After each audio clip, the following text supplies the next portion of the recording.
était déjà en contact avec la culture d'Italie, la culture qu'il y avait en France. Et c'était le projet même bien avant d'Alphonse le Sage, le seul roi intelligent qu'il y a dans notre histoire, qui a dit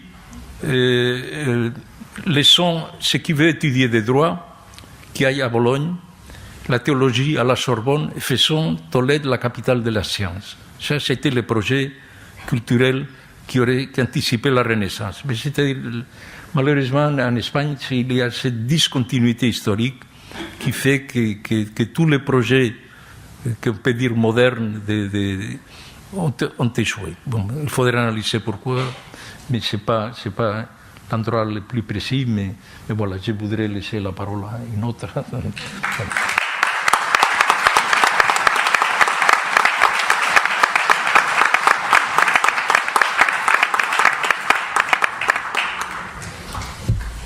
Merci beaucoup, Rangoyi Solo. Vous aurez l'occasion de lui poser des questions après, je pense que vous en aurez envie. Je vais maintenant laisser la parole donc à Abraham Bengio. Merci. Isabelle, vous avez parlé de la convivence. Et c'est l'écrivaine Florence Delay qui a fait entrer ce mot dans le dictionnaire de l'Académie, un vieux mot espagnol à peu près intraduisible.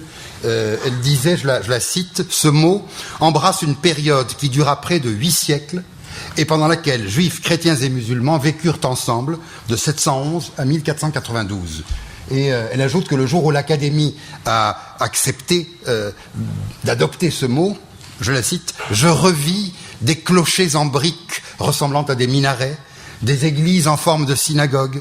J'entendis bruire l'eau des fontaines à l'intérieur d'une cathédrale qui était une mosquée. » Fin de la citation. D'autres historiens, bien sûr, insisteront plutôt sur les violences, sur les humiliations, sur les conversions forcées, sur les massacres, sur les expulsions.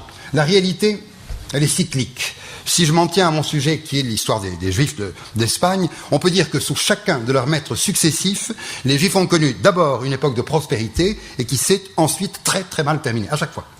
Les Romains sont d'abord très tolérants, et puis quand l'Empire romain se convertit au christianisme, ils persécutent les Juifs. Quand les Visigoths arrivent, ils protègent les Juifs. Les Visigoths sont ariens, l'hérésie arienne. Ils ne croient pas dans la divinité du Christ. Et ils protègent les Juifs. Le jour où les Visigoths se convertissent au catholicisme, les persécutions sont d'une telle cruauté que quand, en 711, les Arabes envahissent l'Espagne, les Juifs les accueillent en libérateurs, littéralement en libérateurs. Et effectivement, le califat de Cordoue, les royaumes de Taïfa sont une période absolument extraordinaire, le grand âge d'or du judaïsme andalou. Mais avec l'arrivée des Almoravides et ensuite surtout des terribles Almohades, on en a parlé il y a un instant, je n'y insiste pas, massacres, conversions forcées, font fuir les Juifs à nouveau, et ils fuient cette fois vers le nord et vers les royaumes chrétiens. Et de nouveau, un âge d'or peut-être moins fastueux, mais non moins profond que celui qui avait existé à El-Andalus, reprend vie dans le nord et dans l'Espagne chrétienne. C'est le symbole en est l'école des traducteurs de Tolède. Il n'y a pas que ça, mais bon, c'est le symbole. L'école des traducteurs de Tolède est un moment extrêmement important dans la vie intellectuelle espagnole de l'époque. Et nous savons que tout cela s'achève avec les massacres de 1391 et avec, bien sûr, l'expulsion de 1492. Alors, est-ce que c'est la fin de l'histoire, enfin de cette histoire? Au contraire. C'est un phénomène absolument extraordinaire, mais jamais les deux protagonistes, les Juifs d'un côté, l'Espagne de l'autre, n'ont été plus obsédés et plus occupés l'un par l'autre que depuis l'expulsion, que depuis qu'ils ne se fréquentaient plus physiquement. La conscience espagnole est vraiment obsédée par les Juifs pendant tout ce temps, et quant aux Juifs, ils souffrent d'une nostalgie inguérissable qui perdure jusqu'à aujourd'hui, dont je suis porteur jusqu'à nos jours. En Espagne, c'est effectivement, Juan l'a très bien dit, l'obsession de la pureté de sang, le premier racisme biologique de l'histoire, la chasse aux maranes, le nouveau chrétien soupçonné de crypto-judaïsme et puis fait l'objet d'accusations absolument délirantes. Après, ce sera d'ailleurs le philosémitisme, on en parlera encore tout à l'heure. C'est-à-dire, c'est de toute façon des réactions excessives, extraordinaires, à la limite de l'hystérie dans un sens comme dans l'autre, en tout cas une obsession permanente. Et côté juif, les Juifs se sont montrés fidèles, on dit toujours à leur marâtre patrie, enfin fidèles en tout cas à un passé plus ou moins mythifié, plus ou moins magnifié. et ils vivent l'exil d'Espagne. Je n'exagère pas, il y a des textes. Ils vivent l'exil d'Espagne comme une petite répétition du grand exil, du seul vrai exil de la diaspora, de l'exil de Jérusalem. Une répétition, un exil dans l'exil. Alors parfois, c'est vrai, ils ont cultivé leurs différences, orgueilleusement, de séfarades, pour ne pas être assimilés aux communautés autochtones qu'ils trouvaient quand ils débarquaient dans leur pays d'exil à venir.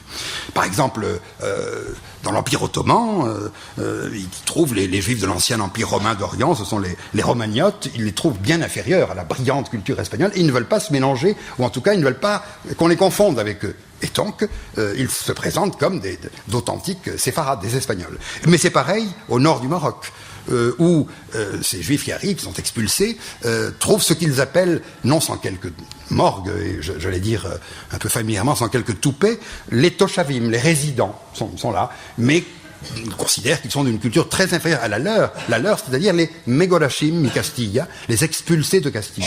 Moi, je ne connais pas beaucoup d'autres exemples historiques où des gens se sont prévalus comme d'un titre de noblesse ou de gloire d'avoir été expulsés de quelque part. Et ils se présentent comme nous sommes les expulsés de Castille, et nous sommes donc bien plus grands et bien plus brillants que ces résidents que nous trouvons ici, ces autochtones que nous trouvons en arrivant. C'est assez curieux, mais je dois à la vérité quand même d'ajouter que même lorsqu'ils sont confrontés à des civilisations très importantes, très brillantes, très assurées, très affermies, en Italie, aux Pays-Bas, ils continuent de s'affirmer comme descendants des Juifs d'Espagne, qui est pour eux la référence absolue. Et alors, le support de cette culture revendiquée, le vecteur de cette nostalgie dont je parle, c'est une culture si l'on veut, mais une culture qui s'appuie sur une langue. Et cette langue, c'est à cela que je veux consacrer la dernière partie à la fin de mon exposé, c'est le judéo-espagnol. Alors je voulais, dans les quelques minutes qui me restent, essayer de définir un petit peu ces concepts qui sont parfois un peu, superficiellement appréhendés, on va dire. D'abord, qu'est-ce que c'est qu'une judéolangue? Quand vous trouvez que quelqu'un parle le judéo, trait d'union quelque chose, allemand, alsacien, même occitan, le judéo-occitan a existé, etc. Une judéolangue, voilà, c'est tout simple. Lorsque les Hébreux vivaient en Palestine, du temps de la Bible, ils parlaient l'hébreu. Après la première expulsion, très rapidement, dès le VIe siècle avant Jésus-Christ, l'hébreu n'est plus qu'une langue liturgique. Il parle l'araméen, qui est la grande langue de culture de l'Orient de cette époque. Et puis, l'élite juive de l'époque va parler successivement, en plus de l'hébreu qu'ils connaissent bien pour la liturgie, et de l'araméen qui est leur langue vernaculaire, ils vont apprendre le grec, et ils vont apprendre le latin, parce que c'est la langue de leurs envahisseurs successifs. Et puis quand vient le grand exil, la diaspora, les Juifs vont parler tout simplement les langues des pays qui les accueillent. Quand ils sont dans un pays slave, ils parlent une langue slave. Quand ils sont dans un pays... Et en Espagne, c'est pas encore tout à fait l'Espagne, mais j'ai conscience de l'anachronisme, mais quand ils sont là, ils parlent le proto-espagnol, disons-le comme ça, ici un cours de philologie, ils parlent la langue espagnole en devenir, ils accompagnent cette aventure. Ils sont dès le début de l'ère chrétienne, ils sont là, et la langue espagnole telle que nous la connaissons, elle s'est élaborée aussi avec eux, pas seulement évidemment, mais aussi avec eux. Ils parlent cette langue-là. Sauf qu'ils la parlent d'une manière un petit peu spéciale.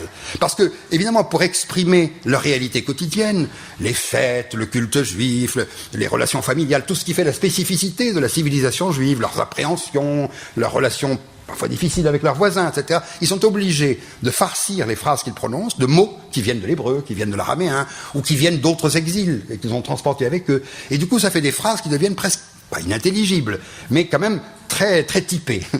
Et c'est ça qu'on appelle une judéolangue, au départ. C'est simplement, en l'occurrence de l'espagnol, du vieil espagnol, du proto-espagnol, mais qu'on a farci de mots venus d'ailleurs pour exprimer des réalités, des concepts qui ne pouvaient pas être exprimés autrement. Et le mot, l'expression judéo-espagnol n'a de sens, à parler rigoureusement, qu'après l'expulsion. Parce que tant qu'ils sont en Espagne, ils parlent comme tout le monde, avec, je répète, un accent, on va dire ça comme ça, quelques particularités linguistiques, mais c'est la langue de tout le monde. Ils parlent le catalan en Catalogne, ils parlent le galicien en Galice, et ils parlent évidemment le castillan dans presque tout le reste, et le portugais bien sûr beaucoup, dans tout le reste. Mais c'est quand ils s'en vont que les choses changent. Car évidemment, comme le savent les linguistes, lorsqu'un rameau se détache d'une branche maîtresse linguistique, il se fossilise un peu. Du coup, cette langue-là qu'il parle n'a pas connu l'évolution phonétique, sémantique, tout ce qu'on voudra, de la langue espagnole contemporaine, Donc ça c'est un peu fossilisé, mais en revanche,